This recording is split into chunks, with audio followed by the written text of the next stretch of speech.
Assalamualaikum warahmatullahi wabarakatuh. Bertemu lagi dengan saya, Dr. Hewan Ihsan Sumirat, di channelnya Catatan Dr. Hewan Ihsan Sumirat. Beberapa hari yang lalu itu ada yang nanya, teman-teman. Dia bertanya itu, ciri-ciri kucing yang demam itu kayak gimana? Itu apakah bisa dilihat dari rumah? Karena dia selalu mengecek kalau kucing demam itu kalau dipegang perutnya, dipegang selangkangannya, atau dipegang telinganya itu terasa hangat. Sebetulnya gimana sih? Oke, ingin tahu jawabannya? Lihat dulu intro yang mau lewat.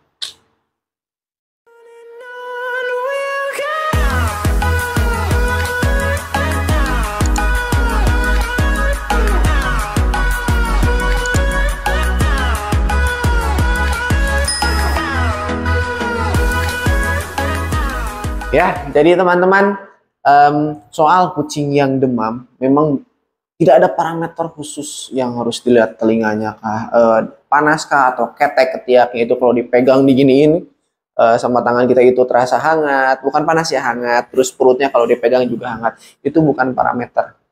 Kadang-kadang juga kalau misalkan kita telah panas kucing itu tuh berkisar antara 38,3 sampai 39,3. Tergantung literatur. Tapi kisaran segitulah ya, nggak jauh-jauh beda. Lalu kalau misalkan di ayam lebih tinggi lagi, itu udah sekitar 40 sampai 41 derajat Celcius. Terus kalau misalkan di manusia sendiri itu kan 36 sampai 37. Kadang-kadang ada yang 35,5 derajat Celcius. Jadi itu tidak bisa dijadikan patokan. Kalau misalkan tangan kita lebih dingin dan itu megang tangan badan kucing, itu pasti akan terasa hangat badan kucingnya. Oke, jadi itu bukan satu patokan yang ini pasti hangat nih, ini pasti hangat, belum tentu juga sebetulnya gitu. Jadi kadang kalau misalkan kita pegang telinga kucing terasa hangat, mungkin badan kita yang sedang dingin. Pegang ketek kucing terasa hangat, mungkin tangan kita yang lagi dingin. Gitu. Jadi itu bukan patokan. Tetapi memang ada beberapa owner juga bisa tepat ya. Karena kalau bisa dibawa ke sini, dok, tadi saya pegang telinganya nih kayaknya panas banget. Gitu. Coba dicek dok, dan memang selaras dengan hasil termometer. Gitu. Termometer itu terlihat oh ya memang di atas rata-rata. Gitu. Jadi bisa juga. Nah, tapi sekali lagi itu bukan menjadi patokan apakah si kucing itu panas atau tidak. Itu tapi kalau misalkan mau dijadikan acuan, bukan acuan lah. Kemungkinannya itu ada beberapa hal yang bisa dilihat. Yang pertama, biasanya kalau kucing demam itu membran niktitannya atau ada membran di sini yang putih-putih itu selalu ada sedikit terangkat. Itu bisa jadi dia juga merasa ada yang tidak enak, baik itu demam ataupun misalkan dia nggak enak badan, mau flu, itu suka ngangkat tuh si membran niktitannya yang putih-putihnya itu. Lalu yang kedua juga berliur. Berliur itu manifestasi dari panas yang berlebih dan dia berusaha untuk mengeluarkan panas yang itu lewat liurnya sendiri.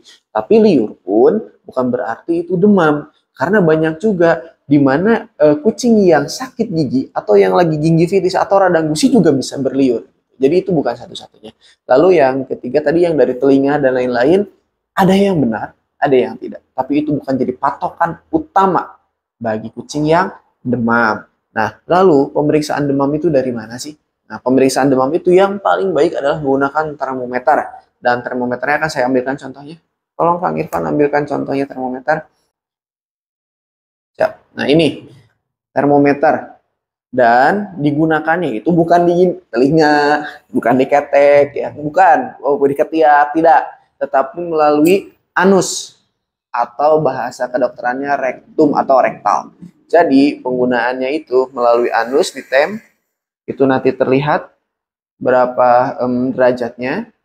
Selang 38,3 sampai 39,3 itu masih bisa dikatakan masih dalam suhu yang normal. Tetapi kalau misalkan lebih dari itu berarti itu hangat. Kalau pulang dari 38,3 itu berarti dia udah subthermal.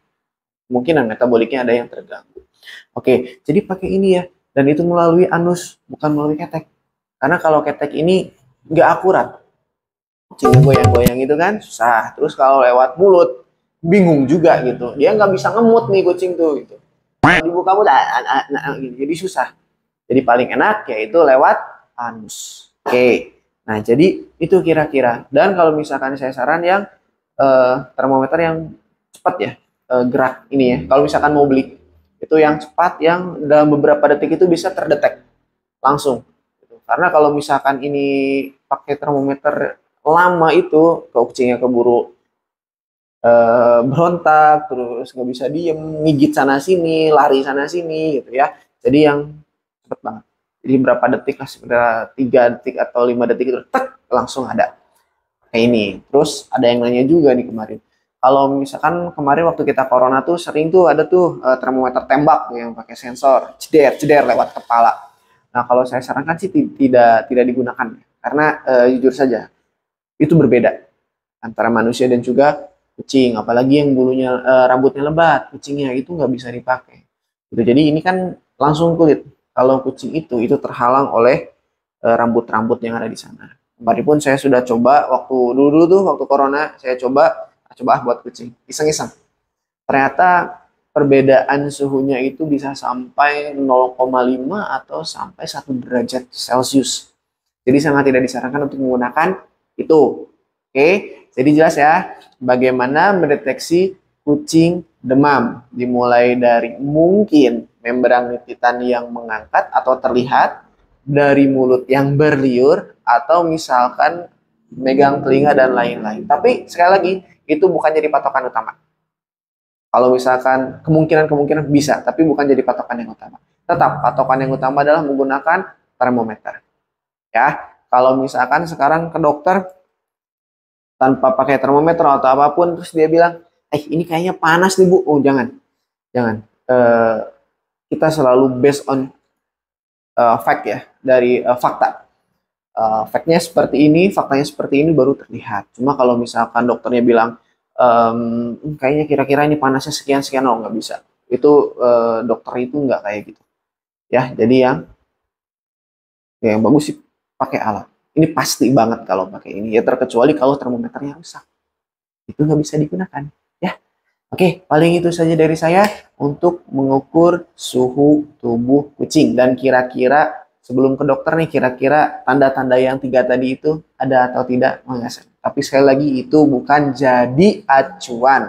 Yang paling bagus adalah tetap menggunakan pakai termometer. Ya, itu saja dari saya. Jangan lupa subscribe, like, dan komen YouTube ini biar terus berkembang, dan berkembang. Terima kasih sudah menonton sampai akhir. Assalamualaikum warahmatullahi wabarakatuh.